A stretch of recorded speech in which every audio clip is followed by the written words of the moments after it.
어머니, 어머니, 안 돼요! 2022년 여름, 그날은 유독 해질녘 노을이 붉었다. 도시의 번잡함과 경쟁적인 삶을 뒤로하고 이 한적한 시골 마을로 내려온 김영철은 어머니와 나란히 그 길을 걷고 있었다. 어머니는 오랜만에 찾은 고향의 풍경에 어린아이처럼 연신 감탄사를 쏟아냈다. 영철아, 여기 공기 참 좋다. 서울에선 맡을 수 없는 흙냄새, 풀냄새에 묵은 체증이 다 내려가는 것 같구나. 어머니의 목소리는 언제나처럼 따뜻하고 부드러웠다. 마치 햇살처럼 온화한 그 목소리에 영철의 마음은 더없이 푸근해졌다. 그는 고개를 끄덕이며 어머니의 주름진 손을 잡으려 팔을 뻗었다. 그의 손끝에 어머니의 따뜻한 온기가 닿을 듯 말 듯한 찰나였다. 영철의 눈에 비친 어머니는 더없이 행복해 보였다. 바로 그 순간이었다. 귓전을 찢을 듯한 엔진 굉음이 뒤에서 맹렬하게 다가왔다. 우웅 하는 끔찍한 소리가 고막을 강타했다. 이어서 눈앞이 번쩍할 정도로 강렬한 헤드라이트 불빛이 순식간에 그들을 덮쳤다. 밤이었지만 시골길은 가로등조차 없어 더욱 어두웠기에 그 빛은 섬광처럼 느껴졌다. 본능적인 공포가 심장을 얼어붙게 했다. 피해야 해. 영철은 온몸을 던져 어머니를 옆으로 밀쳤다. 그들의 몸이 분리되는 순간 어머니의 외마디 비명이 들렸다. 어머니, 비켜요! 짧은 비명과 함께 쿵 하는 둔탁한 충돌음이 들렸다. 영철의 몸이 허공으로 붕 떴다가 길섭의 축축한 도랑으로 굴러떨어졌다. 퍽퍽 몸이 땅에 부딪히고 돌멩이에 긁히는 소리가 들렸다. 머리가 깨질 듯한 충격과 함께 다리에는 칼날이 스치는 듯한 끔찍한 통증이 느껴졌다. 몸이 도랑의 차가운 흙탕물에 잠기는 순간 축축한 냉기가 온몸으로 스며들었다. 흙냄새, 피냄새, 그리고 낯선 타이어 그을음 냄새가 뒤섞여 코끝을 찔렀다. 흐릿한 시야 너머로 흙먼지를 일으키며 맹렬하게 멀어져가는 차량의 후미등이 보였다. 기익 하는 급제동 소리조차 없이 차는 순식간에 어둠 속으로 사라졌다. 뺑소니였다. 그리고 그 자리에 남겨진 침묵보다 더 거대한 정막이 온 세상을 집어삼켰다. 영철의 귀에는 심장이 터질 듯한 자신의 박동 소리만이 울려 퍼졌다. 피냄새가 진동했다. 끈적하고 비릿한 냄새가 코끝을 찔렀다. 비명도 신음소리도 들리지 않았다. 어머니에게 무슨 일이 일어났는지 영철은 감히 상상조차 할 수 없었다. 어머니, 어머니! 온몸의 고통을 무릅쓰고 필사적으로 팔과 다리를 휘저으며 도랑에서 기어 올라갔다. 다리에서 찢어지는 듯한 통증이 올라왔지만 그는 아픔을 느낄 겨를이 없었다. 피가 흥건한 아스팔트 위에 어머니가 쓰러져 있었다. 얼굴은 이미 흙과 피로 얼룩져 있었고 눈을 감은 채 미동도 없이 어머니의 곁에는 어머니가 쓰러지면서 흩어진 작은 소지품들, 낡은 머리핀과 색바랜 손수건, 그리고 흙에 박힌 듯한 작은 돌멩이들이 널려 있었다. 영철은 어머니를 흔들며 이름을 목 놓아 불렀지만 아무런 대답도 들려오지 않았다.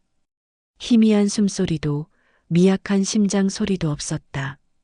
어머니의 차가운 몸은 그의 손길에 아무런 반응도 하지 않았다.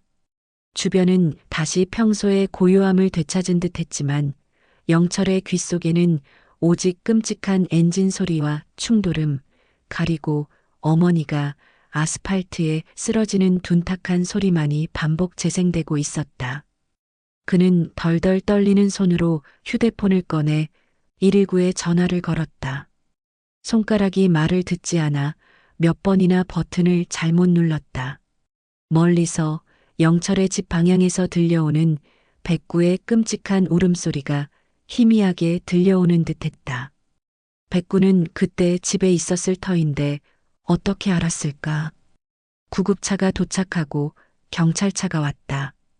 병원으로 옮겨졌지만 이미 늦었다는 말만 들려왔다. 어머니는 현장에서 즉사했다는 차가운 통보였다. 단순 교통사고가 아닌 명백한 뺑소니 사건으로 수사가 시작되었다. 하지만 인적이 드문 시골길이라 목격자도 없었고 주변에 CCTV도 전무했다. 경찰은 최선을 다했다고 했지만 현장이 워낙 넓고 빽빽한 칡넝쿨과 풀숲 그리고 깊은 도랑이 있어 증거물들이 튕겨나가 매몰되었을 가능성이 높아 범인의 흔적을 찾기 어렵다고 했다. 인력 부족이 아닌 현장의 물리적인 어려움 때문이라는 설명이었다. 결국 사건은 흐지부지 미제로 남았다. 범인의 흔적은 찾을 수 없었다. 어머니의 사망진단서에는 다발성 외상이라는 차가운 글귀와 함께 뺑소니, 사고라는 5글자가 영철의 심장을 짓눌렀다. 김영철은 살아남았다. 어머니는 죽었다. 어머니는 자신을 밀쳐내고 죽음으로 뛰어들었다. 그리고 자신은 어머니의 마지막 얼굴도 제대로 보지 못한 채 범인의 차량을 확인하지도 못한 채 그저 숨만 쉬고 있었다. 그날 이후 영철의 삶은 지옥이 되었다. 죄책감이라는 무거운 짐이 그의 어깨를 짓눌렀다. 평생 짊어지고 가야 할 벗어날 수 없는 족쇄처럼 그는 어머니의 희생에 대한 감사함보다 자신만 살아남았다는 비참함에 잠식되어 갔다. 붉은 노을은 이제 그의 삶을 상징하는 색깔이 되었다. 밤마다 그는 자신이 밀쳐냈던 어머니의 마지막 모습과 어둠 속으로 사라지는 뺑소니, 차량의 희미한 불빛을 보았다. 그리고 그 불빛을 쫓아가지 못했던 자신의 무력함을 끊임없이 책망했다.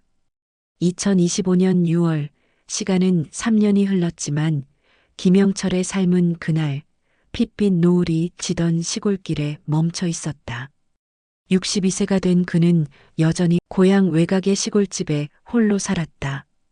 도시의 딸 수연은 매주 그에게 전화해 안부를 물었고 가끔은 직접 찾아와 음식을 해주고 집을 정리해주려 했지만 영철은 그녀의 염려 어린 목소리조차 버거워했다. 따뜻한 음성으로 아버지, 괜찮으세요? 하고 묻는 딸에게 별일 없다는 한마디를 내뱉는 것도 힘겨웠다. 그의 목소리는 늘 메말라 있었고 딸과의 대화는 짧게 끊기기 일쑤였다. 그녀가 건네는 염려와 도움의 손길은 오히려 왜 너만 괜찮으냐고 질책하는 듯한 죄책감을 더욱 키울 뿐이었다. 그는 세상과의 연결을 끊고 과거의 잔상 속에 스스로를 가두었다. 밥은 건성으로 때웠고 잠은 불면증과 그날의 악몽에 시달렸다. 밤마다 헤드라이트의 섬광과 굉음, 그리고 어머니의 비명이 귓가를 때렸다. 사고 당시의 그 끔찍한 엔진 소리와 충돌음, 그리고 어머니가 쓰러지던 순간의 둔탁한 소리가 환청처럼 그의 머릿속을 떠나지 않았다. 낮에는 창밖의 풍경을 멍하니 응시하거나 낡은 텔레비전을 의미 없이 보고 있었다. 그의 시선은 늘 허공을 헤매었고 입가에는 알 수 없는 씁쓸함만이 감돌았다. 그의 낡은 회색 티셔츠와 늘 구부정한 어깨는 그의 내면을 고스란히 드러내고 있었다. 그는 마치 살아있는 시체처럼 움직였다. 어머니가 없는 집은 차갑고 텅 비어 있었다. 어머니의 손때 묻은 물건들은 그대로였지만 더 이상 온기가 느껴지지 않았다. 어머니가 앉던 소파에는 먼지가 쌓여갔고 식탁 위에는 한 번도 온전하게 차려지지 않은 밥상이 놓여 있었다. 어머니의 따뜻한 손길이 사라진 공간은 모든 것이 멈춘 듯했다. 영철은 어머니의 방에 들어가는 것조차 힘겨워했다. 방에 들어설 때마다 어머니의 환영이 나타나 자신을 질책하는 듯했다. 왜 너만 살아남았느냐고, 왜 나를 지키지 못했느냐고. 심지어 어머니의 사진을 보는 것조차 버거워 모든 사진들을 서랍 깊숙이 넣어두었다. 죄책감은 그의 숨통을 조여왔다. 그는 자신의 존재 자체가 어머니의 죽음의 증거인 듯 느껴졌다. 집안 곳곳에 남아있는 어머니의 희미한 흔적들이 그를 끊임없이 괴롭혔다. 어머니가 쓰시던 수저, 읽다 만 책, 뜨다 만 스웨터, 모든 것이 그에게는 무거운 족쇄였다. 그의 유일한 일상은 어머니의 무덤을 찾아가는 것과 3년 내내 묘 주변을 떠나지 않는 진돗개 백구를 돌보는 일이었다. 백구는 어머니가 살아계실 때부터 그 집의 활력소였다. 영리하고 충직했으며 어머니에게는 둘도 없는 친구이자 자식 같은 존재였다. 어머니는 백구를 내 막둥이라 부르며 지극정성으로 보살폈다. 백구는 어머니가 낮잠을 자면 발치에 엎드려 있었고 어머니가 밭일을 나가면 그림자처럼 따라다녔다. 사고가 나던 그날 밤에도 백구는 어머니를 따라 나섰다가 사고 현장 멀지 않은 곳에서 끔찍한 광경을 목격하고 집으로 돌아와 밤새도록 울음소리를 냈었다. 그 울음소리는 영철의 귀에 영원히 박혀 있었다. 백구는 어머니의 죽음을 슬퍼하는 것 이상으로 무언가에 대한 분노와 좌절을 표현하는 듯했다. 어머니가 돌아가신 후에도 백구는 단 한 번도 묘 주변을 떠난 적이 없었다. 밤에는 묘지 근처의 작은 나무 아래에서 잠들고 낮에는 영철이 가져다주는 사료를 먹었다. 영철은 백구에게만 나지막이 속마음을 털어놓곤 했다. 세상의 모든 것을 닫아버린 그에게 백구는 유일한 소통 창구였다. 백구야, 내가 그때 조금만 더 빨랐더라면 내가 막았어야 했는데. 중얼거릴 때면 백구는 그의 얼굴을 핥거나 품에 파고들어 위로하는 듯했다. 백구의 맑은 눈을 보고 있으면 어머니가 살아 돌아와 자신을 위로해주는 듯한 착각에 빠졌다. 동시에 백구가 여전히 어머니의 묘를 지키고 있는 모습은 영철의 죄책감을 끊임없이 상기시키는 잔인한 거울이기도 했다. 백구마저 어머니를 지키고 있는데 자신은 무엇을 했는가 하는 자괴감에 시달렸다. 백구의 눈빛은 늘 무언가를 갈구하는 듯했고 영철은 그것이 어머니에 대한 그리움이라고만 생각했다.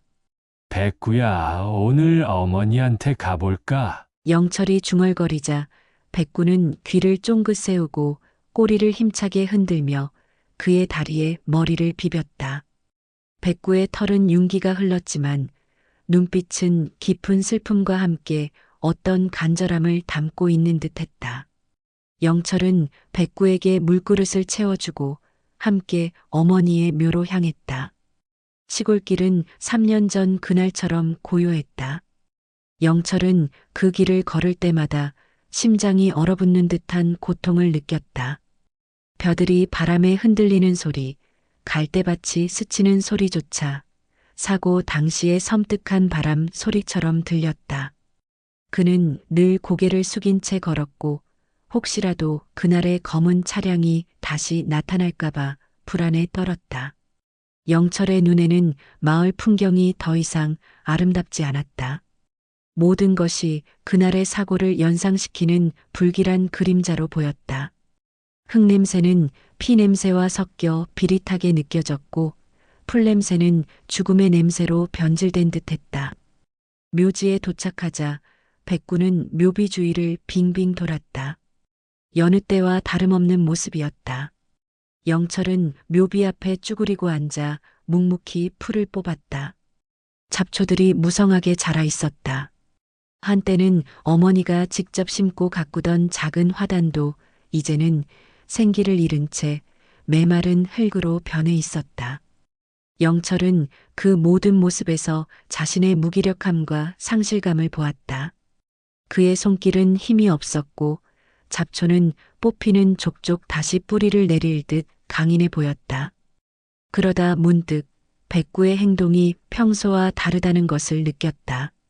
백구는 묘비 옆 어머니가 가장 아끼던 감나무 아래 흙을 미친 듯이 파헤치고 있었다.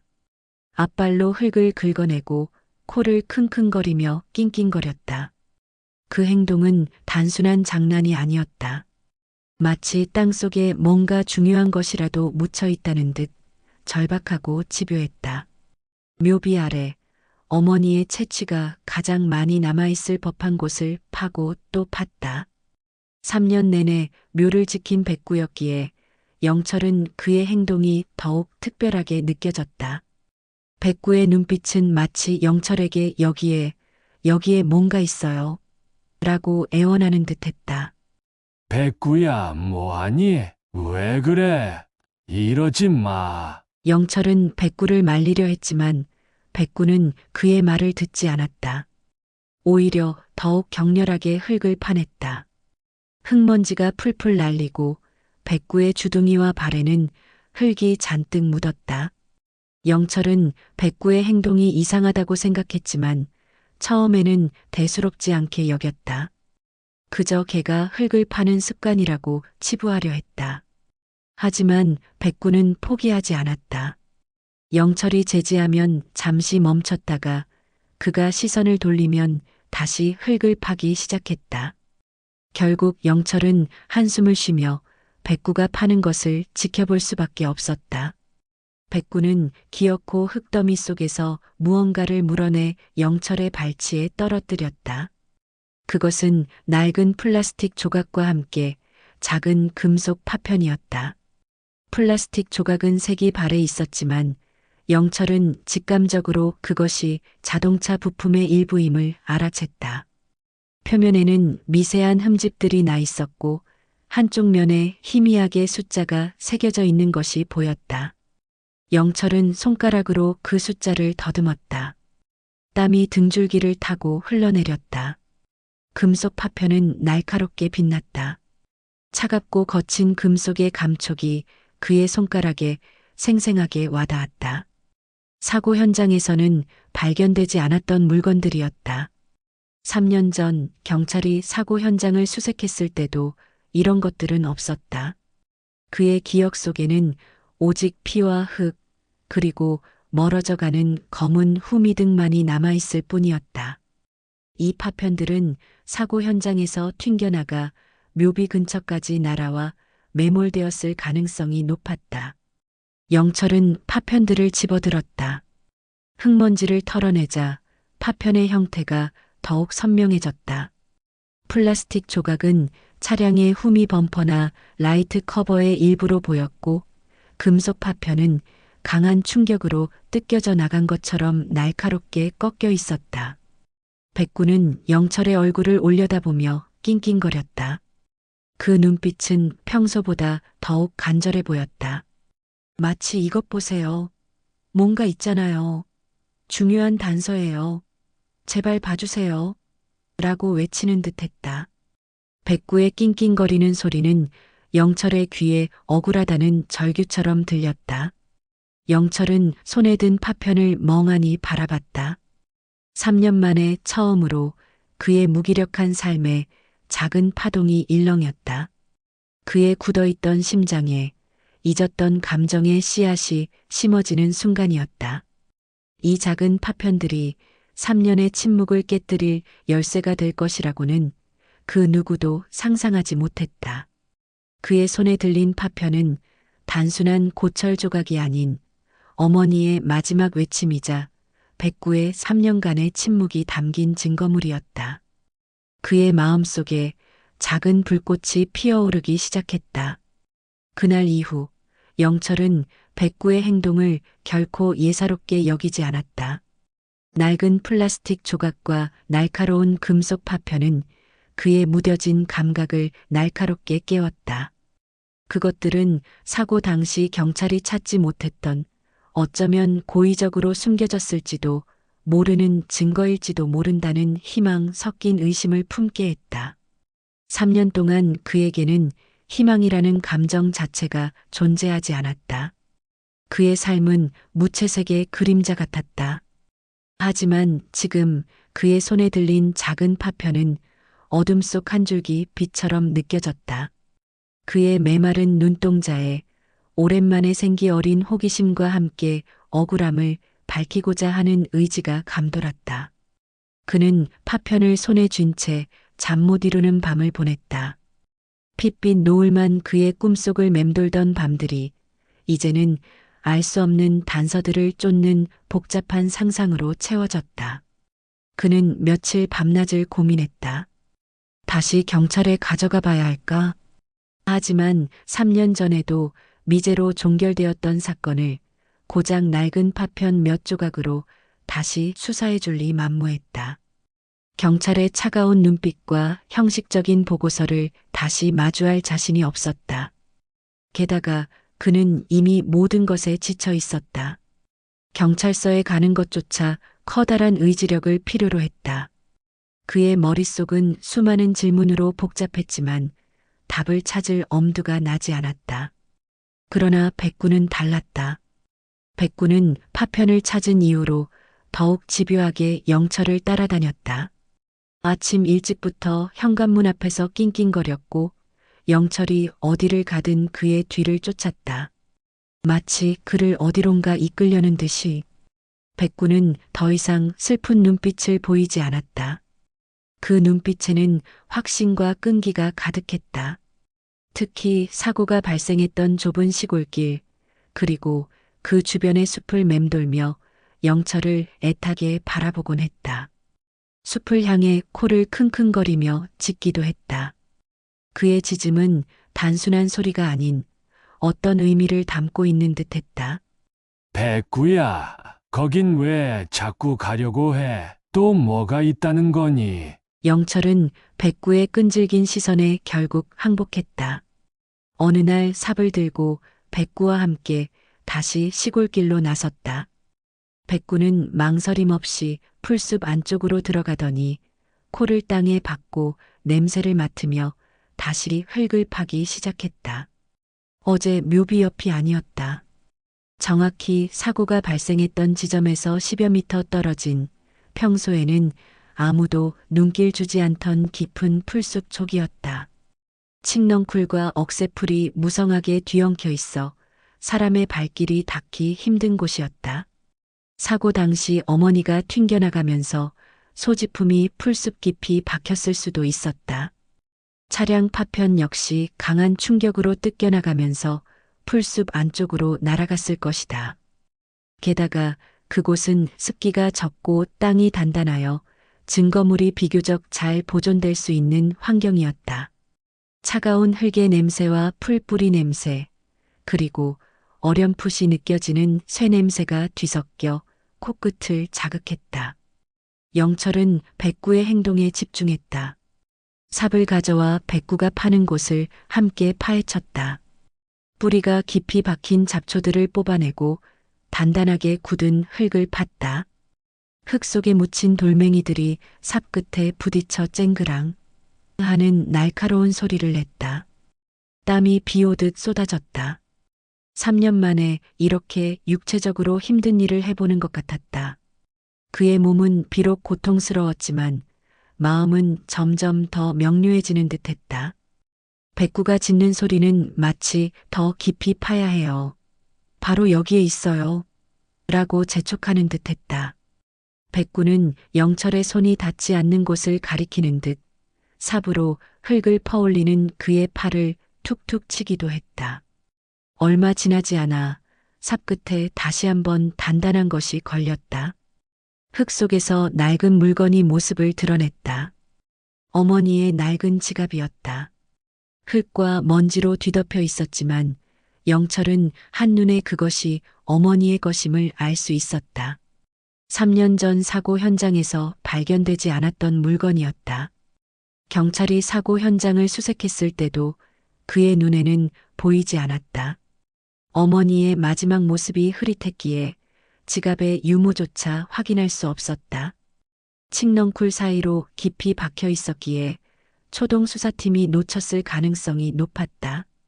지갑의 가죽은 축축했지만 예상외로 견고하게 형태를 유지하고 있었다. 차가운 흙의 기운이 지갑을 통해 그의 손으로 전해졌다. 영철은 떨리는 손으로 지갑을 움켜쥐었다. 지갑은 흙과 수분 때문에 축축했지만 형태는 온전했다. 조심스럽게 흙을 털어내자 가죽 표면에 새겨진 어머니의 이니셜이 희미하게 보였다. 그의 눈시울이 뜨거워졌다. 어머니의 채취가 희미하게 느껴지는 듯했다.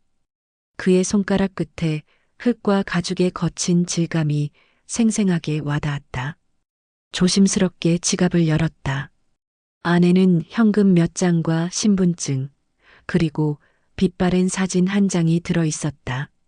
사진은 젊은 시절의 어머니와 앳된 모습의 자신, 그리고 환하게 웃는 아버지의 모습이었다. 영철은 사진 속 행복했던 한때를 보며 먹먹해졌다. 그의 목구멍에서 뜨거운 덩어리가 울컥 치밀었다. 그리고 그 사이에 끼워져 있던 손으로 쓴 작은 쪽지 한 장. 흙이 묻어 글씨가 희미했지만 영철은 어머니의 필체를 단번에 알아보았다. 어머니의 손때와 채취가 느껴지는 듯했다.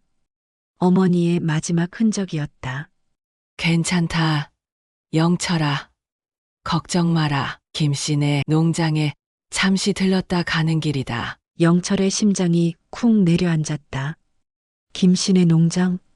이 마을에 김씨 성을 가진 농장을 하는 사람이 여럿 있었지만 어머니가 김씨네라고 특정해서 말할 만한 사람은 단 한 명뿐이었다. 바로 마을 이장인 김덕수 씨. 영철의 어머니와는 오래도록 알고 지낸 영철이 어릴 적부터 자주 드나들던 그 집이었다. 왜 어머니는 사고 현장에서 멀지 않은 그곳에 들렀다고 했을까? 그리고 왜 그 지갑이 사고 현장에서도 3년이 지난 지금도 발견되지 않고 흙 속에 묻혀 있었을까? 쪽지에 김씨네 농장이 언급된 것이 단순한 우연일까? 의심이 그의 머릿속을 스치고 지나갔다. 김덕수 이장과 어머니가 최근에 무슨 이야기를 나눴을까? 그날 밤 그를 만났던 걸까? 수많은 질문들이 꼬리를 물었다. 영철은 혼란스러웠다. 죄책감과 무기력함에 갇혀있던 그의 마음속에 작은 불씨가 지펴지는 듯했다. 진실에 대한 의문이 고개를 들었다. 백구는 영철의 발치에 앉아 그를 올려다보고 있었다. 백구의 눈빛은 마치 아직 더 있어요. 저를 믿으세요. 제가 다 봤어요. 범인은 바로 저기에 있어요. 라고 말하는 듯했다. 백구는 간절하게 영철의 바짓가랑이를 물고 흔들었다. 영철은 지갑과 쪽지를 품에 안고 백구와 함께 집으로 돌아왔다. 그의 발걸음은 어제보다 훨씬 가벼웠다. 집으로 돌아온 영철은 흙 묻은 지갑과 쪽지를 조심스럽게 닦아냈다. 쪽지에 적힌 김씨네 농장이라는 글귀가 계속 그의 머릿속을 맴돌았다. 김덕수 이장은 영철의 어머니 장례식에도 찾아와 영철을 진심으로 위로했었다. 그의 눈에는 늘 자애로움과 연민이 가득했다. 그런 사람이 사고와 무슨 연관이 있을 리 없었다. 그는 마을에서 덕망 높은 이장이었고 어머니와도 오랜 친구처럼 지내왔다. 마을에서 가장 신뢰받는 인물이었다. 그러나 백구가 가져다 준 단서들은 묘한 방향을 가리키고 있었다. 이성적으로는 믿을 수 없었지만 백구의 행동은 늘 정확했다. 마치 어떤 의도를 가진 듯이. 영철은 3년 만에 처음으로 경찰에 전화를 걸었다. 3년 전 사건을 담당했던 박성진 형사에게. 그의 목소리는 여전히 무기력했지만 백구가 찾아낸 증거들을 설명할 때는 미세하게나마 힘이 실려 있었다. 그는 숨을 고르고 차분하게 자신이 발견한 것들을 설명했다. 박 형사님, 김영철입니다. 3년 전 저희 어머니 사고 기억하시죠? 제가 오늘 좀 중요한 걸 발견해서요. 김영철 씨? 오랜만이시네요. 갑자기 무슨... 박 형사의 목소리에는 어딘가 탐탁지 않은 기색이 역력했다. 3년 전 미제로 종결된 사건을 늙은이가 개의 도움으로 다시 파헤친다는 이야기는 황당하게 들릴 터였다. 아마 수많은 황당한 제보를 들어봤을 것이다. 아닙니다. 박 형사님 제 말을 믿으세요. 어머니의 지갑과 쪽지가 나왔습니다. 그리고 그 안에 김씨의 농장이라는 말이 쓰여 있어요. 제 눈으로 직접 봤습니다. 그리고 묘비 옆에서 발견된 차량 파편도요. 백구가 절 그곳으로 이끌었습니다. 영철의 목소리는 간절했고 절박했다. 그의 목소리에는 3년간 쌓인 한이 서려 있었다. 박 형사는 잠시 말이 없었다. 지갑과 쪽지요? 사고 현장에서 못 찾았던 게요? 그의 목소리에 미묘한 변화가 감지되었다. 걔가 찾았다고요? 네, 백구가요. 어머닌 백구를 자식처럼 키우셨습니다. 백구가 뭔가 아는 것 같아요. 부탁드립니다. 단 한 번만 제 말을 믿고 현장에 나와 주십시오. 백구가 뭔가 아는 것 같습니다. 영철의 끈질긴 설득과 목소리에 담긴 절박함에 결국 박 형사는 다음 날 마을을 방문하기로 했다. 그는 못 이기는 척 한숨을 쉬며 말했다. 알겠습니다. 제가 직접 가보겠습니다. 하지만 3년 전 수색을 충분히 했습니다. 인력이 부족했던 것도 아니고 최선을 다했지만 모든 것을 찾을 수는 없었습니다. 인적이 드문 곳이었고 증거물이 칠넝쿨 깊이 매몰된 데다 당시 기술적 한계도 있었고요. 그때는 미처 생각지 못했던 부분들이 있겠지요. 너무 큰 기대는 마십시오. 기대가 크면 실망도 큰 법입니다. 박 형사는 현실의 벽을 상기시켰지만 영철의 눈빛은 흔들리지 않았다. 그는 진실을 향한 강한 의지를 보였다. 영철은 전화를 끊고 백구의 눈을 바라보았다. 백구는 그의 어깨에 머리를 기대며 조용히 숨을 내쉬었다. 오랫동안 얼어붙었던 영철의 마음에 아주 작지만 확실한 온기가 퍼져나가기 시작했다. 이것은 끝이 아니라 비로소 시작이었다. 3년 전 그날의 고통에서 벗어나 이제는 진실을 향해 발걸음을 내디딜 수 있을 것 같았다. 그의 삶에 잊었던 목적의식이 불어넣어지는 순간이었다. 그는 이제 더 이상 핏빛 노을에 갇히지 않을 것이었다. 다음 날 아침 김영철은 3년 만에 처음으로 이른 시간부터 잠에서 깼다. 묵직하던 몸이 조금은 가벼워진 느낌이었다. 밤새 한 번도 깨지 않고 푹 잔 것도 악몽에 시달리지 않은 것도 실로 오랜만의 일이었다. 창밖으로는 해가 뜨고 있었다. 붉게 물든 하늘이 그의 마음을 설레게 했다. 핏빛 노을만 그의 꿈을 지배했던 지난 3년간은 사뭇 다른 희망의 여명 같았다. 백구는 이미 현관문 앞에서 낑낑거리고 있었다.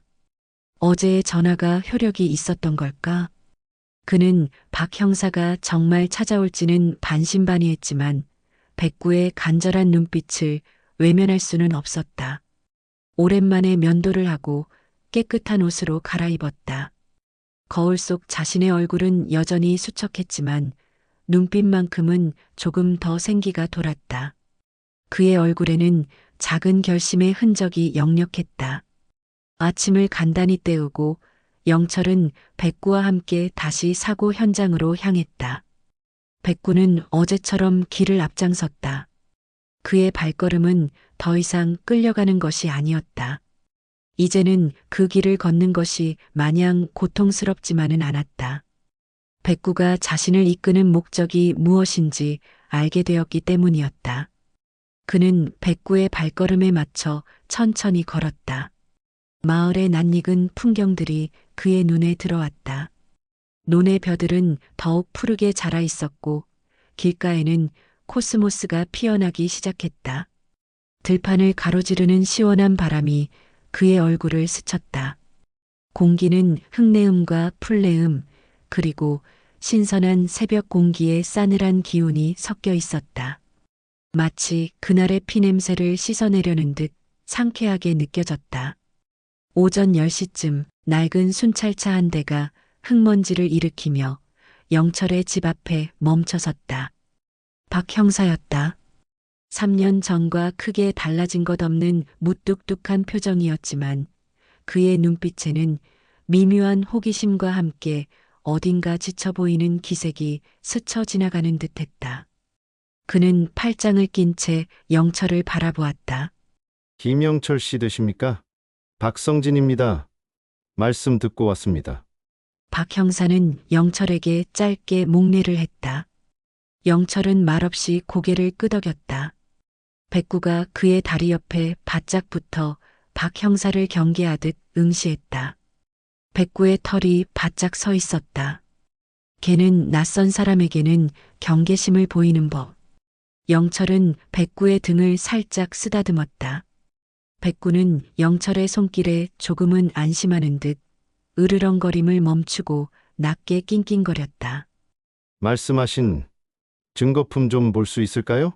영철은 어제 발견한 어머니의 지갑과 쪽지, 그리고 묘비 옆에서 찾았던 플라스틱 파편과 금속 조각을 내밀었다. 지갑은 흙을 털어내 깨끗해졌고 쪽지는 비닐에 잘 싸두었다. 박 형사는 무심하게 그것들을 받아들여 유심히 살펴보았다. 쪽지의 필적을 확인하고 파편들을 손가락으로 문질러 보았다. 특히 플라스틱 파편에 새겨진 희미한 숫자에 그의 시선이 오래 머물렀다. 그는 전문 감식 도구를 가져오지 않은 것을 후회하는 듯했다. 그는 작은 확대경을 꺼내 파편의 숫자를 다시 확인했다. 그의 미간에 미세한 주름이 잡혔다. 이게 정말 사고 현장 근처에서 나온 겁니까? 이 파편들은 단순한 차량 부품 같지는 않군요. 뭔가 특이합니다. 그리고 이 지갑과 쪽지. 3년 전 수색 때도 이런 게 발견됐다면 분명히 보고가 올라왔을 겁니다. 저희가 현장 수색을 허술하게 한 것도 아닌데. 백구가 찾았어요. 어머님 묘비 옆에서 처음 나왔고, 지갑은 사고 현장 옆 풀숲에서 백구가 절 데리고 간 겁니다. 영철은 백구의 머리를 쓰다듬으며 단호하게 말했다. 백구는 영철의 손길에 만족스러운 듯 낑낑거렸다. 영철은 백구를 가리켰다. 백구는 마치 자신의 공을 인정받기라도 하려는 듯 꼬리를 살짝 흔들며 박 형사를 빤히 올려다봤다. 박 형사는 여전히 의심스러운 표정으로 백구를 바라보았다. 경찰 경력 수십 년에 걔가 증거를 찾아왔다는 보고는 처음이었을 것이다. 그는 헛웃음을 지으며 말했다. 걔가 증거를 찾는다는 건 솔직히 믿기 힘듭니다만, 하지만 이 물건들은 분명히 사고와 관련이 있어 보입니다. 이 쪽지의 필적은 어머니 분이 맞으시고요? 네, 틀림없습니다. 어머니 필적입니다. 제가 매일 보던 글씨니까요. 영철의 목소리에는 이제 더 이상 무기력함이 없었다. 그의 눈빛은 3년 전의 공허함이 아닌 진실을 향한 굳은 의지로 빛나고 있었다. 박 형사는 잠시 침묵했다. 그의 눈빛이 흔들리는 듯했다. 미제로 남았던 뺑소니, 사건에 대한 찜찜함이 그의 마음속에도 분명히 존재할 터였다. 뺑소니 사건은 해결되지 않으면 형사에게는 평생의 짐으로 남는 법이었다. 특히나 인적이 드문 시골길에서 벌어진 사고는 수사에도 한계가 명확했다. 그는 3년 전 수사 당시의 자료들을 머릿속으로 빠르게 훑었다. 광범위한 수색에도 불구하고 빽빽한 풀숲과 도랑 속 깊이 숨겨진 증거물까지는 미처 발견하지 못했다는 보고서 내용이 떠올랐다. 알겠습니다. 일단 현장으로 가보시죠. 이 파편들, 그리고 지갑이 나왔다는 곳을 직접 보고 싶습니다. 그리고 쪽지에 적힌 김씨네 농장이라는 부분도 신경 쓰입니다. 박 형사의 목소리에 긴장감이 깃들었다. 그는 고개를 끄덕이며 영철에게 현장 안내를 부탁했다. 영철은 백구를 앞세워 박 형사를 사고 현장으로 안내했다. 좁은 시골길은 3년 전과 다름없이 황량했다. 길가에는 이름 모를 들꽃들이 흐드러지게 피어 있었지만 영철의 눈에는 여전히 핏빛으로 물든 노을과 어머니의 잔상만이 아른거렸다. 그러나 이제는 그 그림자에 굴하지 않을 힘이 생겼다. 박 형사는 익숙한 듯 현장 주변을 둘러보았다. 도로의 흔적, 길가의 풀숲, 그리고 어머니가 쓰러져 있던 곳. 영철은 그 모든 풍경이 여전히 생생한 악몽처럼 느껴졌지만 이제는 백구와 함께이기에 견딜 수 있었다. 그의 마음속에는 이제 슬픔 대신 진실을 향한 끈질긴 의지가 자리 잡았다. 백구는 다시 한번 사고 현장, 특히 길 옆 도랑과 풀숲 경계선 사이를 맴돌았다. 그리고는 코를 땅에 박고 킁킁거리며 유독 한 지점을 끈질기게 파고들었다. 어제 지갑이 나왔던 곳에서 불과 몇 미터 떨어진 곳이었다. 그곳은 칡넝쿨이 우거져 있어 평소에는 잘 보이지 않는 곳이었다. 박 형사는 백구의 행동을 흥미롭게 지켜봤다. 백구는 그곳에서 짧게 짖기도 했다. 그의 짖음은 분명한 의미를 담고 있는 듯했다. 이리 와봐. 백구야. 영철이 백구를 불렀지만 백구는 고집스럽게 흙을 파냈다. 박 형사도 삽을 가져와 백구가 파는 곳을 함께 파헤쳤다. 백구는 마치 삽을 사용할 줄 아는 것처럼 삽이 향하는 곳에 코를 들이밀어 냄새를 맡고 발로 흙을 긁어냈다. 그의 털이 흙투성이가 되는 것도 아랑곳하지 않았다. 흙냄새와 풀뿌리 냄새, 그리고 어렴풋이 느껴지는 쇠냄새가 뒤섞여 코끝을 찔렀다. 발굴된 흙에서는 희미하게 타이어 그을음 냄새도 나는 듯했다. 얼마 지나지 않아 삽 끝에 단단한 것이 걸렸다. 흙 속에서 낡은 물건이 모습을 드러냈다. 흙먼지가 잔뜩 묻은 갈색 가죽으로 된 지갑의 한 귀퉁이였다. 어제 발견된 어머니의 낡은 지갑과는 다른 훨씬 두툼하고 고급스러운 재질이었다. 명품 브랜드의 로고가 희미하게 보였다. 박 형사의 눈이 휘둥그레졌다. 이건 다른 지갑인데요? 이니셜도 박혀 있습니다. 사고 당시에는 이런 지갑이 발견된 적이 없습니다. 현장 수색팀이 놓쳤을 리가. 이건 단순한 우연이 아니군요. 박 형사는 떨리는 손으로 지갑을 받아들었다. 조심스럽게 흙을 털어내자 지갑 안에서 여러 장의 카드와 신분증이 쏟아져 나왔다. 박 형사는 신분증을 확인하고 순간 숨을 들이켰다. 영철도 그의 표정을 보고 직감했다.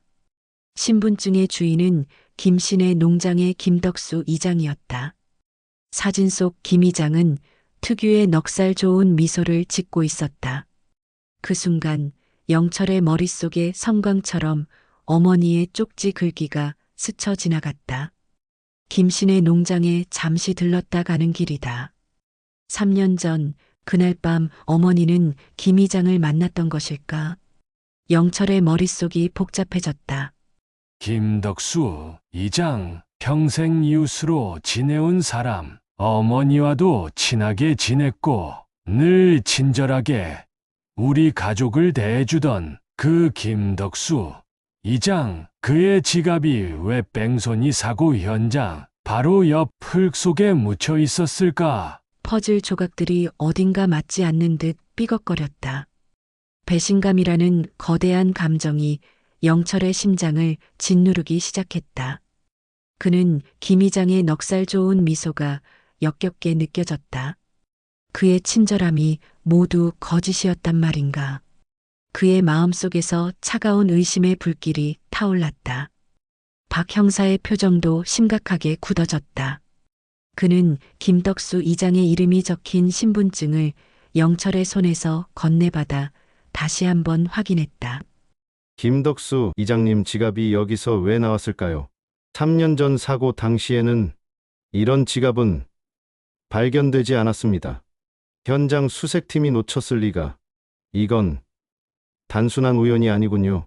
김영철 씨 어머니의 지갑도 그렇고 이 이장님 지갑도 그렇고 누군가 숨긴 게 아니라면 사고 당시 큰 충격으로 튕겨나가 인적이 드문 이 풀숲 깊이 박혔을 가능성이 큽니다. 칡넝쿨과 억새풀이 무성해서 당시 초동 수색팀도 여기까지는 미처 확인하지 못했을 겁니다. 박 형사는 상황을 냉철하게 분석했다. 그의 목소리에는 이제 미묘한 확신이 깃들었다. 그는 휴대폰을 꺼내 어디론가 연락을 취했다. 현장 보존과 추가 수색을 요청하는 내용이었다. 이제 단순한 제보가 아니었다. 명확한 증거물들이 연이어 발견되고 있었다. 게다가 마을 이장의 지갑이라니. 사건은 점점 더 미궁 속으로 빠져드는 듯했지만 동시에 실마리가 잡히는 듯했다. 김영철 씨, 이거 심상치 않군요. 이 지갑 하나로 사건을 재수사할 명분이 생길 것 같습니다. 박 형사의 눈빛에 냉철함이 감돌았다. 백구 덕분입니다. 정말 놀랍군요. 걔가 이런 증거를 찾아낼 줄이야. 그때는 미처 생각지 못했던 부분들이 있겠지요. 최선을 다했지만 모든 것을 찾을 수는 없었습니다. 백구가 저희보다 낫군요. 그는 백구에게 시선을 주며 옅은 미소를 지었다. 영철은 여전히 혼란스러운 표정으로 김덕수 이장의 지갑을 바라봤다. 어릴 적부터 자신에게 용돈을 주시던 인자한 이웃 아저씨. 그가 뺑소니 사고와 연관되어 있다는 사실을 그는 도저히 믿고 싶지 않았다. 하지만 백구는 그런 영철의 마음을 아는지 모르는지 마치 이제 시작이에요라고 말하는 듯 다시 한번 풀숲 깊은 곳으로 고개를 들이밀었다. 백구의 끈질긴 추적이 영철을 숨겨진 진실의 심연으로 이끌고 있었다. 영철은 백구의 등에서 희미하게 빛나는 어떤 숭고함을 느꼈다. 백구는 단순히 개가 아니었다. 어머니의 마지막을 증언하는 살아있는 증거였다. 그의 발걸음은 다시 시골길을 향했다. 박 형사의 지시에 따라 경찰 수색팀이 다시 사고 현장에 투입되었다. 3년 만에 재개된 현장 수색은 마을 주민들에게 큰 파장을 불러일으켰다.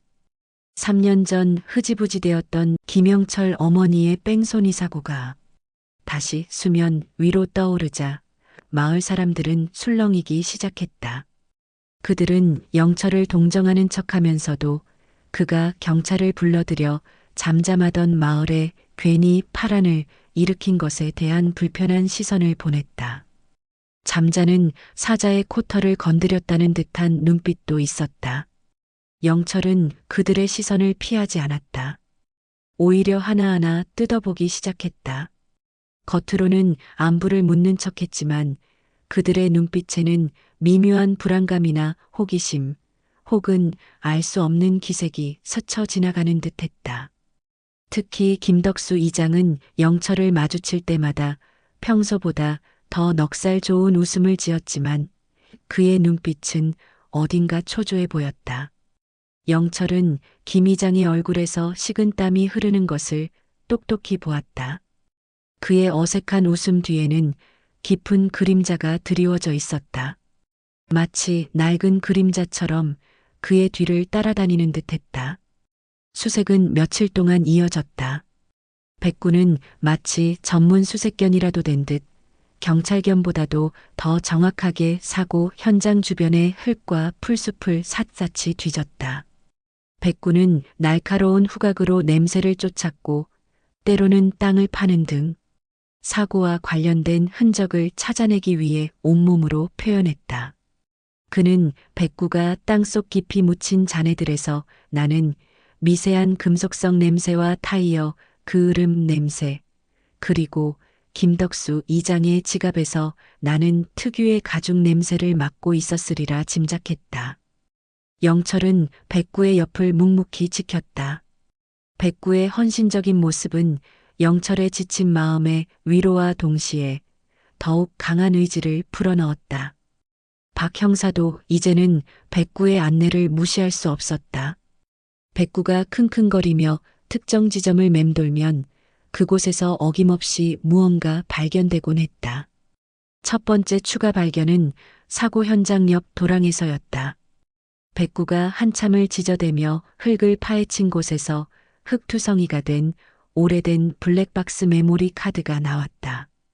플라스틱 케이스는 깨져 있었지만 메모리 자체는 예상외로 온전해 보였다. 아마도 흙 속에 묻히면서 습기와 충격으로부터 어느 정도 보호되었던 덕분일 터였다. 주변에는 다른 차량의 파편이나 타이어 자국도 추가로 발견되었다. 박 형사는 조심스럽게 그것들을 회수하여 감식반으로 보냈다.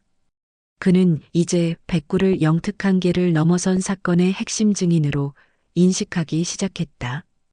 그의 눈빛에는 신기함과 함께 3년 전 사건을 해결할 수 있다는 희망이 스며들었다. 그의 발걸음은 더욱 빨라졌다. 며칠 후 박 형사로부터 다시 연락이 왔다.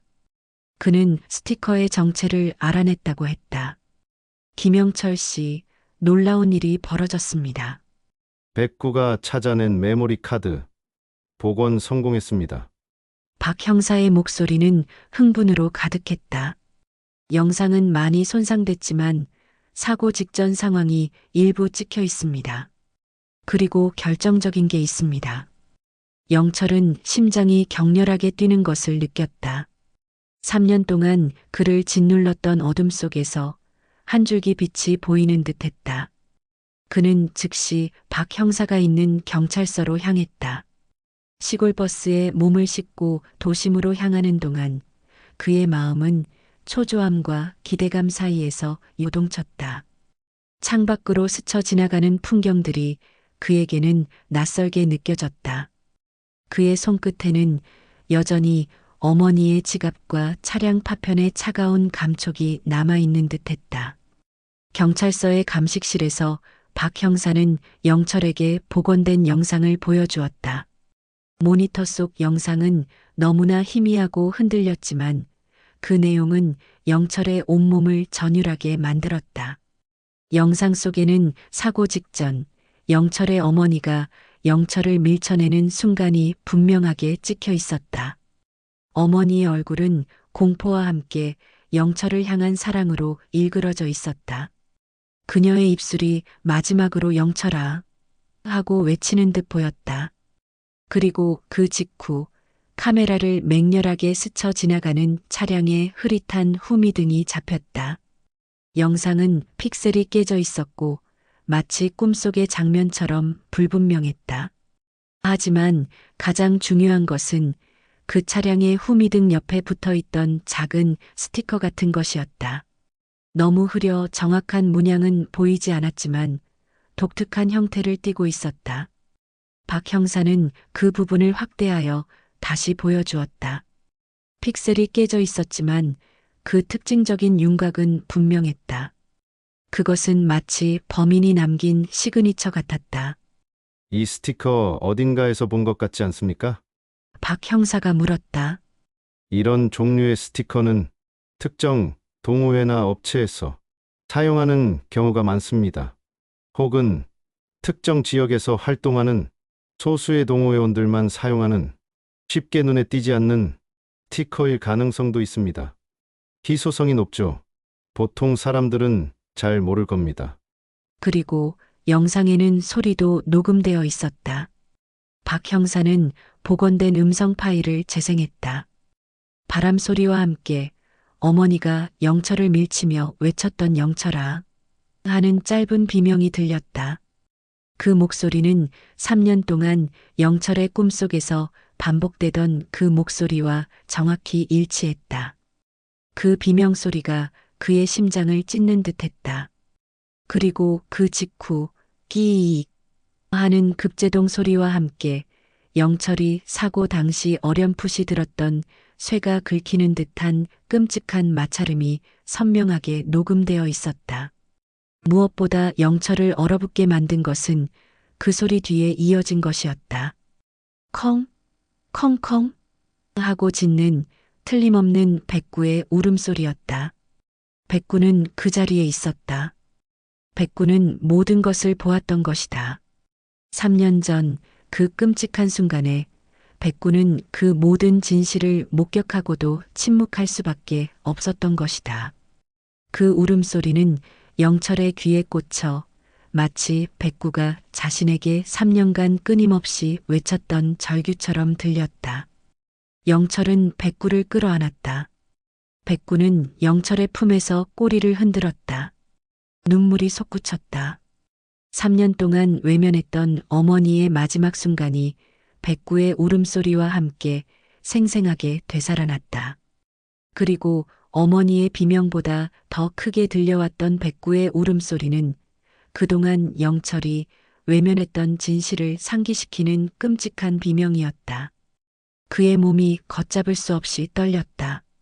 그는 백구의 부드러운 털에 얼굴을 묻고 한참을 흐느꼈다. 끈적한 눈물이 백구의 털을 적셨다. 그의 죄책감이 고통스러운 울음과 함께 터져나왔다. 백구야, 백구가 그때 거기에 있었구나. 백구야, 미안하다. 미안해. 내가 아무것도 못해서. 영철의 목소리는 흐느낌으로 일그러졌다. 백구는 영철의 품에서 편안하게 숨을 쉬었다. 마치 자신의 임무를 완수한 듯이. 박 형사는 영철의 눈물을 지켜보다가 입을 열었다. 메모리 카드는 사고 차량, 블랙박스의 것이 아니었습니다. 아마도 사고 당시 어머니가 작은 캠코더 같은 것을 소지하고 계셨을 가능성이 높습니다. 혹은 그 근처를 지나던 다른 차량의 블랙박스였을 수도 있습니다. 어쨌든 이 영상은 어머니의 죽음이 명백한 뺑소니였음을, 그리고 범인이 고의적으로 도주했음을 입증하는 강력한 증거가 될 겁니다. 특히 저 스티커.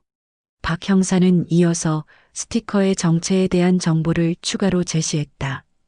그 지역 산악 동호회들의 웹사이트를 뒤져 특이한 스티커 문양을 가진 동호회를 찾아냈고, 게시판에는 회원들이 올린 산행 사진들과 함께 차량에 스티커를 부착한 인증샷들이 올라와 있었다. 그리고 그 사진들 속에서 영철의 눈을 사로잡는 차량이 있었다. 김덕수 이장의 낡은 녹색 트럭과 똑같은 모델이었다. 심지어 후미등 옆에 붙어 있는 스티커의 모양까지 영상 속 희미한 그것과 정확히 일치했다. 영철의 손이 떨렸다.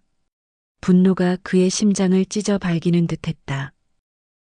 박 형사님 찾았습니다. 이 트럭, 김덕수 이장 트럭입니다. 영철의 목소리는 분노와 배신감으로 인해 떨렸다. 박 형사는 잠시 침묵하다가 무거운 목소리로 말했다. 그의 표정도 심각하게 굳어졌다. 그럴 줄 알았습니다. 이미 저도 의심하고 있었습니다. 김덕수 이장의 과거 행적을 조사해봤는데 3년 전 사고 직후 그가 소유하고 있던 다른 차량 한 대가 급하게 폐차 처리된 기록이 있더군요. 폐차 사유는 오래된 차량이라고 되어 있었지만 시기상 너무 절묘합니다. 그 차량은 사고 트럭이 아닌 이장 명의의 다른 승용차였습니다. 하지만 이장이 사고 트럭의 번호판을 폐차된 다른 차량에 잠시 부착하여 위장하려 했을 가능성도 배제할 수 없습니다. 혹은 사고 트럭에서 스티커를 떼어내고 다른 차량에 부착하는 과정에서 실수로 작은 파편이나 섬유, 조직이 남아 있었을 수도 있고요. 게다가 이 트럭은 사고 직후 대대적인 정비를 받은 기록이 있습니다. 단순히 오래된 트럭이라고 하기엔 과도한 수준이었죠. 김 이장의 알리바이도 당시에는 명확했지만 지금 보니 허점이 많습니다. 마을 이장이라는 그의 지위 때문에 당시에는 더 깊이 파고들기 어려웠던 부분도 있습니다. 영철은 머리를 한 대 맞은 듯했다. 김덕수 이장. 평생을 이웃으로 지낸 그가 어머니를 죽이고도 아무렇지 않게 자신을 위로했던 것인가. 그의 마음속에 자리 잡았던 죄책감의 짐이 이제는 형언할 수 없는 분노와 배신감으로 변해 폭발할 것 같았다. 그의 심장 속에서 차가운 얼음이 깨지는 듯한 소리가 들렸다. 배신감은 증오로, 증오는 복수심으로 번져나갔다. 백구가 옆에서 낮게 으르렁거렸다. 마치 영철의 분노를 이해하는 듯이, 혹은 그 분노를 더욱 부추기는 듯이. 백구의 으르렁거리는 소리는 김덕수 이장을 향한 경고처럼 들렸다. 이제 직접 대면해야 합니다. 영철이 이를 악물었다. 그의 눈빛은 불꽃처럼 타올랐다. 이장을 만나야겠습니다. 박 형사는 잠시 주저했다. 김영철 씨, 감정적으로 접근하면 위험합니다. 증거는 충분합니다. 이제 저희가 공식적으로 수사를 재개하고 체포영장을 발부받아 이장을 소환할 겁니다. 흥분하지 마십시오. 범인이 도주할 수도 있습니다. 알고 있습니다. 하지만 제 손으로 직접 영철은 말을 잇지 못했다. 그의 목소리에는 간절함과 함께 3년 동안 억눌렸던 울분이 서려 있었다. 어머니의 마지막 순간을 알게 된 이상 그는 더 이상 기다릴 수 없었다. 범인이 평범한 이웃이라는 사실은 그에게 더 큰 충격과 혼란을 주었다. 박 형사는 영철의 눈빛에서 강한 의지를 읽었다. 결국 그는 고개를 끄덕였다. 알겠습니다. 김영철 씨, 제가 증거를 가지고 돌아가서 바로 정식 수사를 진행하겠습니다. 그리고 김 이장에게 연락이 닿는 대로 저희가 출동하면 바로 연락드리겠습니다. 하지만 만약 이장을 만나시게 되면 절대 혼자 가지 마십시오. 그리고 감정을 자제하고 어떤 돌발 행동도 하지 마십시오. 저희가 도착할 때까지 시간을 벌어주셔야 합니다. 영철은 고개를 끄덕였다. 그의 얼굴에는 이제 더 이상 무기력함이 없었다. 그는 전화를 끊고 백구의 머리를 쓰다듬었다. 백구는 조용히 영철의 손에 머리를 비볐다. 그는 이 모든 진실을 백구가 알고 있었고 3년 내내 자신에게 알려주려 애썼음을 깨달았다. 백구는 단순한 개가 아니었다. 어머니의 마지막을 지켜본 유일한 증인이자 침묵으로 절규하는 그의 수호자였다. 영철은 백구의 눈을 바라보며 결심했다. 어머니의 억울함을 그리고 백구의 충성심을 헛되이 하지 않겠다고. 이 진실은 반드시 밝혀져야 했다. 어머니의 영혼을 위해서도 그리고 자신과 백구를 위해서도. 그의 심장 속에서 잊었던 정의감이 다시 깨어나고 있었다. 그의 발걸음은 다시 시골길을 향했다. 김덕수 이장의 농장으로 향하는 길.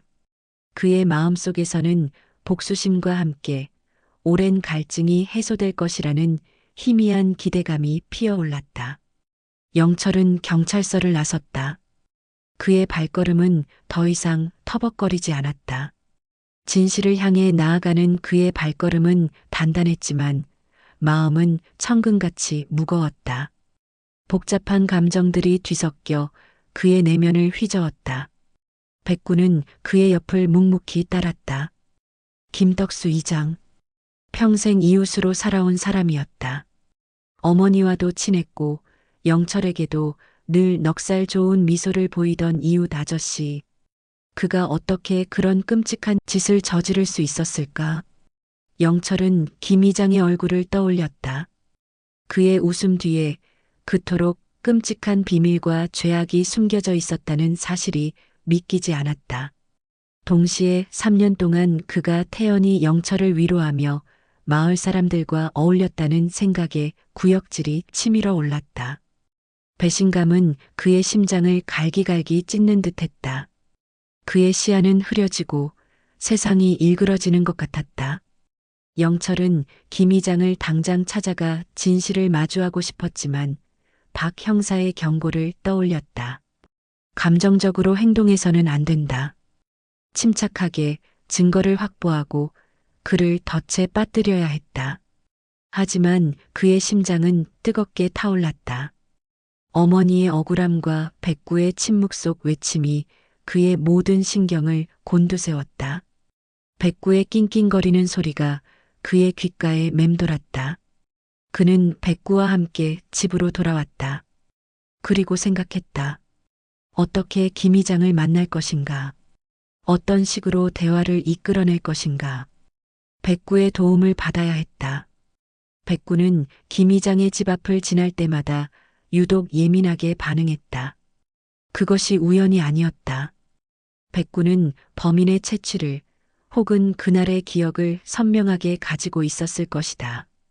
백구의 눈빛은 마치 영철에게 가자 저곳으로라고 말하는 듯했다. 다음 날 아침 영철은 평소처럼 백구와 산책을 나섰다. 목적지는 김덕수 이장의 농장이었다. 일부러 김 이장이 농장 일을 시작할 법한 시간을 택했다. 오전 8시 태양이 쨍하게 떠올라 논밭을 황금빛으로 물들이기 시작할 무렵이었다. 김 이장의 농장은 마을 어귀에 있었고 늘 오가는 길이었다. 영철은 평소처럼 무덤덤한 표정을 지으려 애썼지만 그의 손은 떨리고 있었다. 그의 얼굴은 굳어 있었고 심장은 불안하게 요동쳤다. 입안은 바싹 말라왔다. 김 이장은 영철과 백구를 발견하고는 평소처럼 넉살 좋은 웃음을 지으며 다가왔다. 그의 얼굴에는 여전히 미묘한 긴장감이 서려 있었지만 애써 감추려는 듯 밝게 행동했다. 그는 삽을 들고 밭을 고르던 중이었다. 흙먼지가 그의 작업복에 잔뜩 묻어 있었다. 매캐한 흙냄새와 함께 땀냄새가 섞여 풍겨왔다. 그의 이마에는 이미 땀방울이 송골송골 맺혀 있었다. 영철아, 백구랑 산책 나왔나? 백구가 여전히 쌩쌩하네. 늙은 개가 아주 충성심이 대단해. 어르신 돌아가신 지도 벌써 3년인데 아직도 묘를 지키고. 김 이장의 말에 영철의 심장이 싸늘하게 식었다. 그의 입에서 어르신이라는 단어가 나올 때마다 영철은 구역질을 참아야 했다. 그 단어에서 묻어나는 위선이 그를 역겹게 만들었다. 백구는 김 이장의 목소리가 들리자마자 낮게 으르렁거렸다. 평소 온순했던 백구의 모습이 아니었다. 김 이장은 백구를 향해 손을 뻗으려다 멈칫했다. 백구의 경계심에 그는 당황한 듯 보였다. 그의 눈동자가 흔들리는 것이 영철의 눈에 포착됐다. 어이쿠, 백구 왜 그래? 이장님도 이뻐해 주시는데. 김 이장은 억지로 웃으며 백구를 타이르려 했다. 그의 눈동자가 불안하게 흔들리는 것이 영철의 눈에 똑똑히 보였다. 그는 백구의 시선을 피하려 애썼다. 백구가 좀 예민합니다. 요즘 부쩍 그렇습니다. 영철은 최대한 평온한 목소리를 내려고 애썼다. 그의 목소리에서는 미세한 떨림조차 느껴지지 않았다. 이장님, 요즘 바쁘신가 봅니다. 농장 일도 많으실 텐데. 아이고, 그럼 농사꾼이 바쁘지. 언제 한가하겠나? 곧 있으면 수확철인데. 자네는 요즘 좀 어떤가? 집에만 있지 말고 가끔 나와서 사람도 좀 만나고 그래야지. 혼자 그렇게 지내는 거 보면 어르신도 좋아하지 않으실 거야. 김 이장은 영철의 어깨를 툭 치며 위로하는 듯한 제스처를 취했다. 그의 손길이 닿는 순간 온몸에 소름이 돋는 것을 느꼈다. 끈적하고 불쾌한 감촉이었다. 그는 그 손에 어머니의 피가 묻어 있을지도 모른다는 생각에 주먹을 꽉 쥐었다. 영철은 용기를 내어 말을 꺼냈다.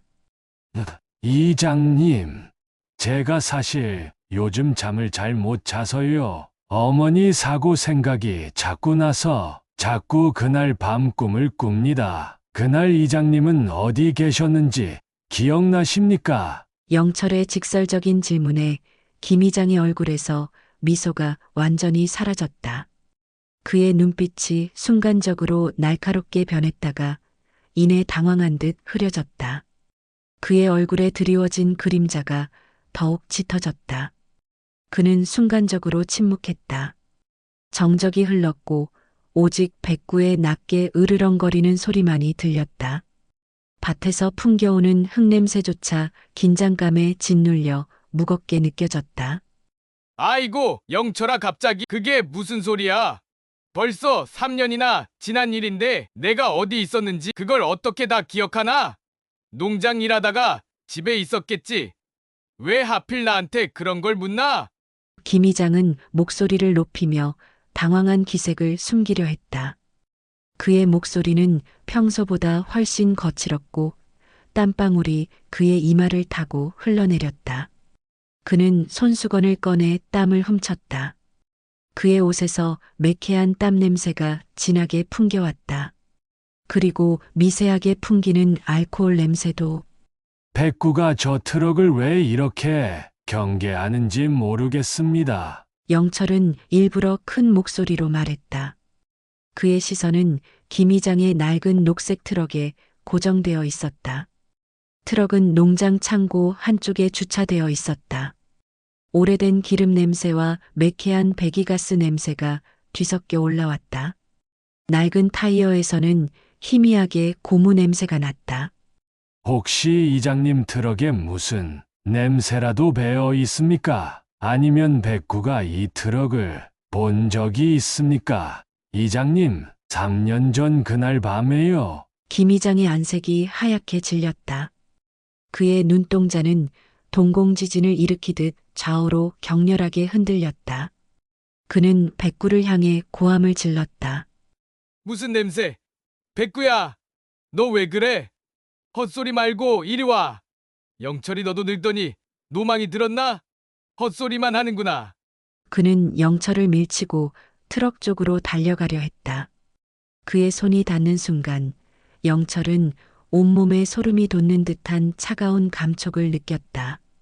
영철은 김 이장의 변화된 표정을 놓치지 않았다. 그는 확신했다. 그의 심장이 격렬하게 뛰었다. 그는 김 이장의 앞을 가로막았다.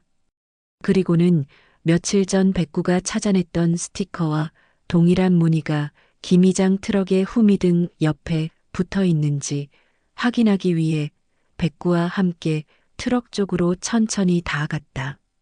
김 이장은 순간적으로 영철의 앞을 막아서려 했지만 영철의 싸늘하고 단호한 눈빛에 짓눌려 움직일 수 없었다.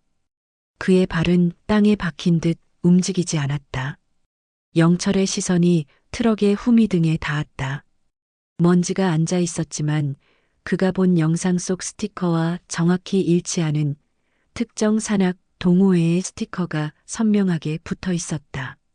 스티커는 낡고 색이 발해 있었지만 독특한 문양은 선명하게 보였다. 박 형사가 말했던 희소성 있는 스티커였다.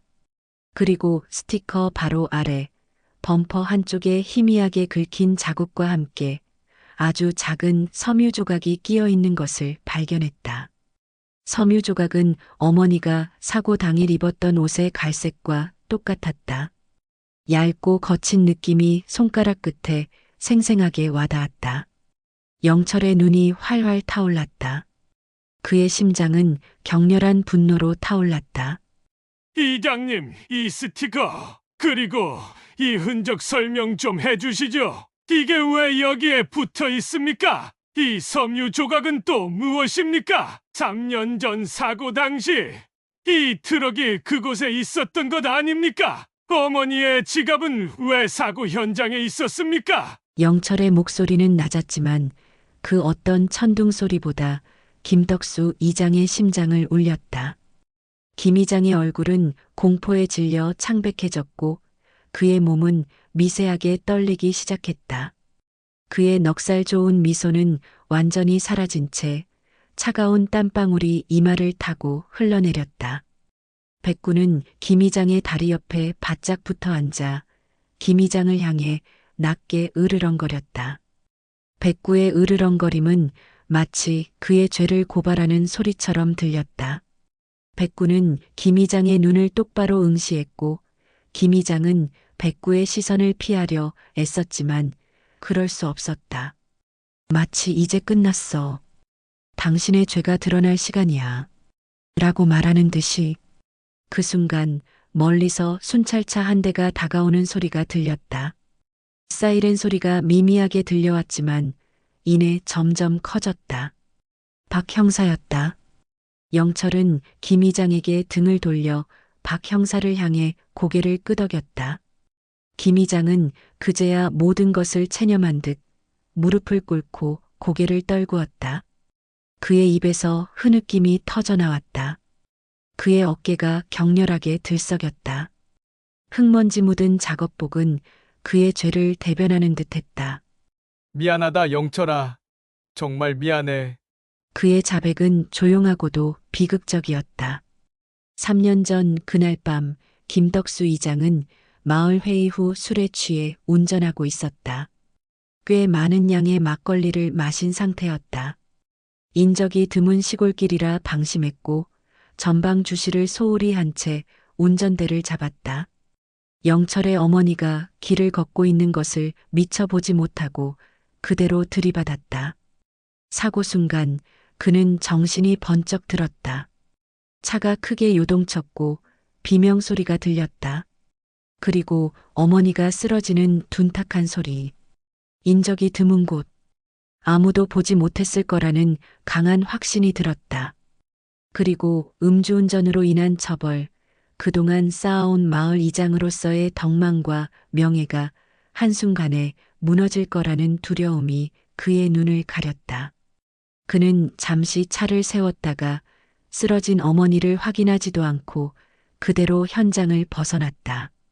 그의 심장은 격렬하게 뛰고 있었고 손은 핸들을 잡고 있었지만 온몸이 마비된 듯했다. 이대로 잡히면 모든 게 끝이야. 이장 자리도 내 명예도. 그의 머릿속은 오직 그 생각뿐이었다. 그날 밤 김덕수는 트럭을 몰고 집으로 향했다. 비틀거리는 몸보다 더 비틀거리는 핸들 감각이 그를 불안하게 했다. 쿵 하는 소리와 함께 몸이 앞으로 쏠렸다. 뭐지? 심장이 덜컥 내려앉았다. 브레이크를 밟았지만 이미 늦었다. 백미러로 본 것은 길 위에 쓰러진 검은 형체. 어머니? 술기운이 거짓말처럼 달아났다. 식은땀이 비오듯 흘렀다. 그는 차를 세웠다. 다리가 후들거렸다. 길 위에 쓰러진 사람은 영철의 어머니였다. 피가 흥건하게 고여 있었다. 안 돼, 안 돼, 이러면 안 돼. 그의 머릿속은 온통 혼돈이었다. 음주운전 뺑소니 신고. 평생 쌓아온 명예가 한순간에 모든 것을 잃을 것이다. 그는 떨리는 손으로 핸들을 잡았다. 아무도 보지 못했을 거야, 어두워서. 그는 엑셀을 밟았다. 트럭은 흙먼지를 일으키며 달아났다. 그의 심장은 미친 듯이 날뛰었고 등에서는 식은땀이 강물처럼 흘렀다. 그날 밤 그는 잠들지 못했다. 술을 마셔도 어머니의 모습이 아른거렸다. 그는 자신의 손이 피로 물든 듯한 환각에 시달렸다. 내가 사람을 죽였어. 영철이 어머님을. 집으로 돌아온 그는 사고 흔적을 없애기 위해 곧바로 움직였다. 사고 트럭에 있던 스티커는 강한 충격으로 인해 이미 떨어져 있었고 그는 그것을 발견하고 주워버렸다. 하지만 강한 충격으로 뜯겨나간 작은 파편이나 섬유 조직은 미처 발견하지 못했다. 자신의 지갑이 사고 현장에 떨어진 것도 술에 취한 채 차를 몰다가 주머니에서 빠진 것을 몰랐던 것이었다. 그는 밤새워 트럭을 세차하고 다음날 다른 트럭으로 폐차된 것처럼 위장했다. 그리고 사고 현장에 있었던 자신의 또 다른 승용차를 급하게 폐차 처리하며 의심을 피하려 했다. 하지만 백구의 날카로운 후각과 영철의 끈질긴 추적을 피할 수는 없었다. 그는 3년 내내 죄책감과 공포 속에서 매일 밤 잠 못 이루고 술에 절어 살았다고 고백했다. 영철의 어머니 장례식에 찾아와 위로의 말을 건네던 그 순간에도 그의 내면은 지옥이었다고 덧붙였다. 미안합니다.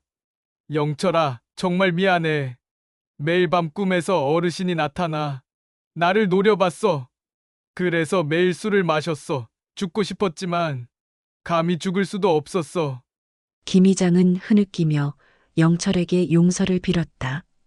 그의 얼굴은 술과 세월의 흔적으로 가득했지만 이제는 죄책감과 절망으로 일그러져 있었다. 영철은 김 이장의 얼굴을 멍하니 바라봤다. 그의 눈동자는 혼란과 분노, 배신감, 그리고 알 수 없는 허탈감으로 가득했다. 오랜 시간 친하게 지냈던 이웃, 어머니와도 가깝게 지내던 그가 어머니를 죽이고도 태연하게 자신을 위로하며 살아왔다는 사실이 믿기지 않았다. 인간의 나약함과 비겁함에 대한 깊은 회의감이 밀려왔다. 그는 인간의 탈을 쓴 악마를 마주한 듯한 기분이었다. 그의 마음속에서 복수라는 단어가 희미하게 떠올랐지만 곧이어 허무함에 잠식되었다. 김 이장이 고통받는 모습은 영철에게 복수심이 아닌 깊은 연민과 함께 죄의 무게를 상기시켰다. 그러나 영철은 더 이상 분노만 느끼지 않았다. 그의 마음속에서 차가운 혼란과 분노, 배신감이 점차 허탈감으로 변해갔다. 그리고 3년 동안 자신을 짓눌렀던 죄책감의 짐이 진실이 드러나자마자 홀연히 사라지는 것을 느꼈다. 어머니를 지키지 못했다는 자책감은 범인의 잔인한 도주와 맞물려 자신의 무력함이 아닌 타인의 죄악으로 인한 것임을 비로소 깨달았다. 어머니가 마지막 순간 자신을 밀쳐냈던 것은 죄책감을 느낄 필요가 없는 순수하고 숭고한 사랑과 희생이었음을 가슴 깊이 받아들이게 되었다. 그의 눈에서 흐르던 눈물은 이제 슬픔의 눈물이 아닌 해방의 눈물이었다. 그는 이제야 어머니에게 진정한 작별을 고할 수 있을 것 같았다. 영철은 백구를 끌어안았다. 백구는 영철의 어깨에 고개를 묻고 조용히 숨을 내쉬었다. 백구는 알고 있었다. 3년 내내 오직 진실만을 향해 달려왔던 백구의 충성심이 마침내 결실을 맺는 순간이었다. 백구는 영철의 어머니에 대한 애도이자 영철 자신에 대한 무언의 격려였던 것이다. 그의 삶을 구원한 존재. 백구의 털에서 느껴지는 따뜻한 온기가 영철의 마음을 감쌌다. 김덕수 이장은 현행범으로 체포되었다. 박 형사는 침착하게 김 이장에게 수갑을 채웠다. 그는 김 이장을 순찰차에 태워 경찰서로 향했다. 김 이장은 순찰차에 실려가면서도 영철을 향해 고개를 숙였다. 마을은 순식간에 충격과 분노, 그리고 혼란의 도가니에 빠졌다. 믿었던 이웃의 배신에 마을 사람들은 서로를 의심하고 수군거렸다. 오랜 세월 쌓아온 공동체의 평화로운 가면이 벗겨지고 그 아래 숨겨진 균열이 적나라하게 드러났다. 영철은 이 모든 상황 속에서 차분함을 유지하려 애썼다. 그의 굽었던 어깨는 이제 곧게 펴져 있었다. 그는 더 이상 무기력한 사람이 아니었다. 진실을 마주할 용기가 생겼고 자신의 삶을 다시 살아야 할 이유를 찾았다. 백구야 고맙다. 우리 백구가 기특하신 분들은 구독과 좋아요 부탁드릴게요.